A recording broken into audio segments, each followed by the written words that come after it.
Hi everyone, my name is Francisco Leo from the University of Extremadura, and I'm going to explain the second video about the topic 1, engagement process for elite athletes and coaches. In this video, I'm going to explain the antecedents or environmental factors related with the coaches and different instruments that we can use to measure consequences like engagement and burnout, motivational processes like type of motivations, and psychological needs, and antecedents related with the coaches. First, regarding antecedents, we can identify different social factors such as coaches, peers, family, and organization that can affect motivational processes and consequences of athletes.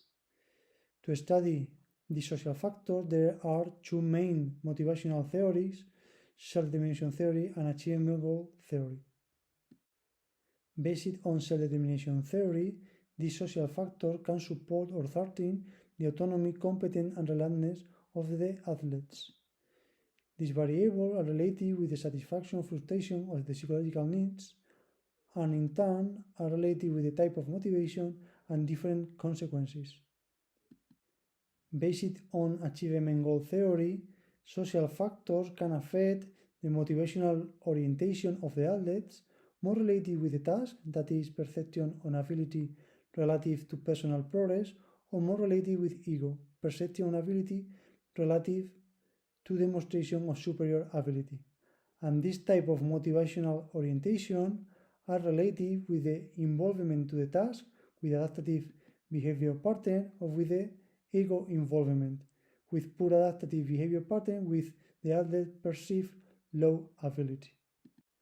Focusing on coaches from self-determination theory, we can create a good quality of motivation between athletes supporting their psychological needs.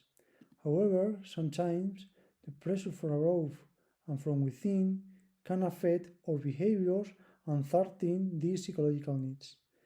Pressures reduce resource, time, energy, and the coaches resort to control, which is simpler and less expensive than need support. Furthermore, each coach has their own style and methods. Specifically, when a coach wants to support the autonomy of the athletes, can consider their preference, provides choices, and explain the usefulness of the task. However, if the coach wants to threaten the autonomy, usually use a reward or punishment system, impose everything, and not explain the usefulness of the task. For competence support, the coaches concrete objectives, have challenging tasks, and tailored feedback. However, to threaten the competence, usually use vague goals, permanent comparison, and inconsistent feedbacks. Finally, related with related support, the coaches invest time, energy, and emphasize with the athletes using conditional gaze and free expression of feelings. However, to threaten their relentlessness, they usually are cold, distant, with a conditional look, and sting the ego. Regarding the achievement goal theory, there are two types of goals. One more related with task and mastery goals, where coaches are focused on developing skills and ability with self-preferences, perception of competence, and focusing on learning and personal improvement. This type of goals are related with hard work and effort to achieve performance. The another type of goals are related with ego and performance, where coaches are focused that players demonstrated ability relative to others, with other references, perception of competence, and focusing on social comparison and normative success. The type of goals are related with high ability to impress the right people to achieve success. After the explanation of the role of the coaches as antecedent of the athlete behaviors from different theories, I'm going to explain different studies that have investigated the relationship between coaches, motivational processes, and consequences of the athletes. The first study that I'm going to present, published in a Scandinavian Journal of Medicine and Science in Sport, employed the two motivational theory that I have explained before, and in this study the authors found that need support from the coach was positive related with mastery climate and negative related with performance climate. In turn, mastery climate and performance climate were positively related with proactivity, but the prediction from mastery climate to proactivity was stronger than performance climate. That means when coaches support the autonomy, competence, or structure and relentlessness of the athletes, they create a mastery climate in trainings, and this promote the proactivity of athletes in the teams. Other study that analyze the coaches as antecedents study the relationship between the perceived coach interpersonal styles and different consequences like perceived coaching competency and satisfaction with the coach. In this study, the authors found that a supportive style by the coaches was positively related with coaching competency and with satisfaction with the coach. That means when a player perceives that their coaches support their psychological needs, are more satisfied with their coaches and perceive more competencies in this coach. Another study published in Journal of Sport Science analyzed the role of coaches, parents, and peers in different positive consequences related with life skill development. Focusing on the coaches, we can see that the mastery climate was positive related with teamwork, goal setting, social skills, and problem solving. By contrast, the coach ego climate was negatively related with goal setting, problem solving, leadership skill, and communication. For this reason, I think it's important that the coaches promote a mastery climate because are more related with positive consequences in athletes. However, when the players perceive their coach create an ego climate in trainings and competitions, they are related with negative consequences in athletes. Another study published in Psychology of Sport and Exercise analyzed peers, parents, and coaches and antecedents on different consequences from achievement goal theory.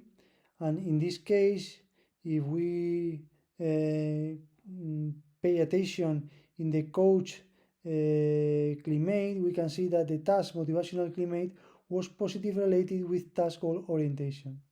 In turn, this task goal orientation was positively related with sport competence, self-esteem, and enjoyment. And finally, this three variable was positively related when the intention to continue in sport, but mainly the enjoyment presented a stronger prediction to explain the intentions of the athlete to continue in sports. Another study published in the same journal, led by Blanchard, analyzed the relationship between coaches' interpersonal style and psychological needs and their effects on self-determination and positive consequences in athletes. In this case, we can see that coaches' controlling style was negatively related with perception of autonomy. In turn, the three psychological needs was positively related with more self-determined motivations, and finally, this variable was positively related with positive emotions and satisfaction. That means when players perceive their coaches employ a controlling style in trainings and competitions, this affect to the autonomy satisfaction in a negative way. Furthermore, this less perception of autonomy satisfaction can impact on the motivation and the positive consequences in the athletes. Another study, published in Journal of Sports Science, analyzed the relationship between coach-created climate and different team and individual variables like cohesion and athlete satisfaction, and we can see that coach task climate was positively related with cohesion factors and with satisfaction with participation. In the same line, the ego climate was positively related with these factors.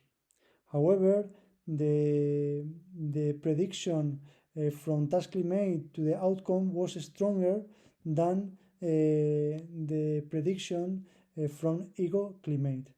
That means when players perceive their coaches promote a task climate in training and competition, they feel a more cohesion in the teams, and they feel more satisfaction in the participation with these teams. Another study combining the both theories analyzed the interactive effect of coach create empowering and disempowering climate with different athlete outcome. In this study, the main result that the authors found was athlete perception of empowering climate were positively related with athlete enjoyment and self-esteem, and negative related to reduce accomplishment, devaluation, and physical symptoms of ill health. By contrast, disempowering climate were negatively correlated with enjoyment and self-esteem, and positive correlated with all three burnout symptoms and physical symptoms of ill health. Next, I'm going to present two studies with a different approach, focused in the study of coaches' profiles and the relationship with different outcomes. The first one, led by Herens, they try to analyze different profiles related with autonomy support and perceived control, and they found four types of groups of coaches. The first profile is coaches with high autonomy support and low perceived control. Another group with moderate autonomy support and high perceived control. Another group with low autonomy support and low control. And the last one with a low autonomy support and high perceived control. This type of profile was related with different outcomes, and the main result of this study was that the high autonomy support group, the first one, showed the highest level of positive variables like need satisfaction, autonomy motivation, well-being, and the lowest level of negative outcomes like control motivation, amotivation, or ill-being. By contrast, the high controlling support group, the last one, showed the highest level of negative variables and the lowest level of the positive outcomes when they compared to all other groups. In the second one, the authors was interested in combining two types of need support, like autonomy support and competence support, with two types of controlling behavior, like demanding behaviors and dominant behaviors. In the first combination, autonomy support and demanding behavior, the author found four types of profiles. The first one, low autonomy support, low demanding behavior. The second one, low autonomy support, high demanding behavior. The third one, high autonomy support, low demanding behavior. The last one with high autonomy support and demanding behavior. In the rest of the cases, they found the four same types of profiles.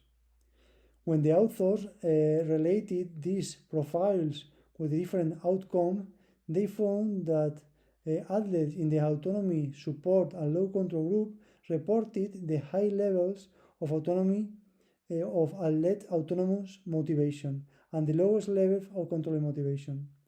By contrast, the athletes in the low autonomy support and high control group reported the lowest levels of autonomy motivation and the highest level of control motivation.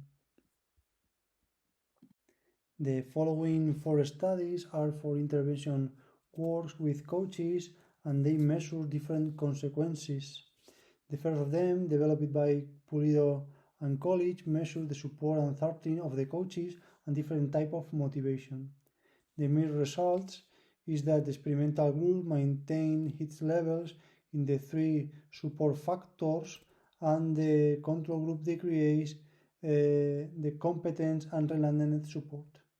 Something similar occurs with 13, the competence and relentless 13 decrease in the experimental group and slightly increase in the control group. Regarding the types of the motivations, autonomous and control motivation is maintained in both groups, but motivation decrease in the experimental group and increase slightly in the control group. The second study, the authors developed a training program to improve the autonomy supportive behaviors in youth soccer, and the result showed that the intervention did not change the coach's behavior, although autonomy supportive behavior increased after the intervention. Coaches believe that the training had influence in the coach-athlete relationship and in the communication style. Another intervention work led by Reinders and published in Psychology of Sport and Exercise, the authors develop an intervention to improve the knee supportive coaching behaviors, athlete motivation and engagement. The main result of this work from the coach's point of view, the intervention revealed that positive effects on autonomy support, competence support are less 13 in coaches in the experimental group compared to coaches in the control group. From the athlete point of view, the results showed that athletes of coaches in the intervention group perceive their coaches to be more supportive autonomic behaviors and competence support and generate less 13 behaviors. In addition, athletes of coaches in the intervention group reported more autonomous motivation and more engagement compared to those of coaches in the control group. The last intervention was developed in basketball with the aim of improving the coach's motivational climate and players' motivational orientation. The experimental group showed higher scores in the task climate and lower scores in the ego climate compared to the control group. In addition, the athletes showed higher values on mastery goal orientation and lower values on ego goal orientation in the experimental group, while the control group participant did not experiment this improve. The next two studies are two systematic reviews that can be consulted in detail by the students. The first one is about intervention on interpersonal styles carried out until 2013, where they measure different consequences. In the tables, you can see the different characteristics of each study. For example, in table 2, authors, participants, experimental control group, and outcomes. In the following tables, the authors specify the subject, instrument, and results, and all the different outcomes. For example, self-esteem, anxiety, motivational climate, achievement orientation in academics, perception of coach behaviors. The second one is focused on 30 motivational strategies from self-determination theory, and the authors analyze this type of coaching behavior. For example, in the table 1, you can see the different controlling or 30 motivational strategies, a briefly explanation, and different examples from the sport contest. For instance, intimidation behaviors such as verbal abuse, yelling, physical punishment, personal attacks, or promoting ego involvement or conditional regards. After explaining the antecedents of the motivational processes and consequences of athletes, showing strategies and research study, I will now explain some instruments that can be used to measure consequences such as engagement and burnout, motivational processes like motivation and psychological needs, and finally different antecedents related with the coaches. First, I present the athlete engagement questionnaire to measure athlete engagement in sport. This questionnaire has 16 items to measure four dimensions: vigor, dedication, enthusiasm, and confidence. All factors have four items to measure in a 5-point Likert scale ranging from 1 to 5. In the table, you can see different examples of items for each factor. The second one is the athlete burnout questionnaire developed by Radeke and Smith. This scale has 15 items to measure three main dimensions: reduced sense of accomplishment with 5 items, physical emotional exhaustion, and sport devaluation, both with 5 items too. The Likert scale is the same from 1 to half, and in the table you can see different examples. For example, I feel overly tired from my sport participation. To measure motivational processes from self-determination theory, we can found different instruments to measure type of motivation, and another instrument to measure the basic psychological needs. From the achievement goal theory, we can present different instruments to measure the motivational orientation.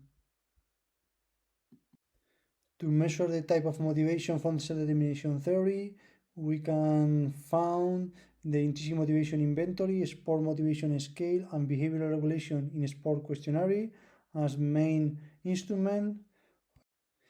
Focusing on the most used scale, the name is sport motivation scale. This instrument has 28 items that measure three types of intrinsic motivation: identified regulation, introspective regulation, external regulation, and a motivation. The instrument has 4 items for each subscales, and the range of the response is from 1 to 7. This scale have another version developed by Valeran with 18 items, 3 items for each subscale, measure the same regulation from the previous one. To measure basic psychological needs, we can found different instruments. The first one to measure the need satisfaction, the second one the need frustration, and the last one to measure both basic psychological need satisfaction and frustration scale developed by Chen.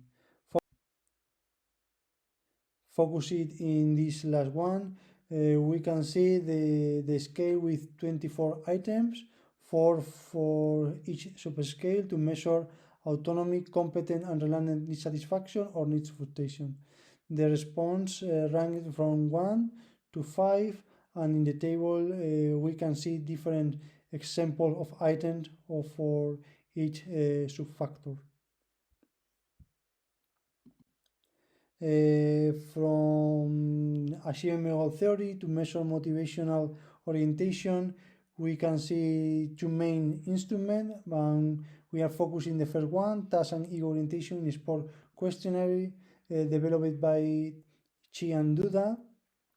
This questionnaire has 13 items to measure task and ego orientation.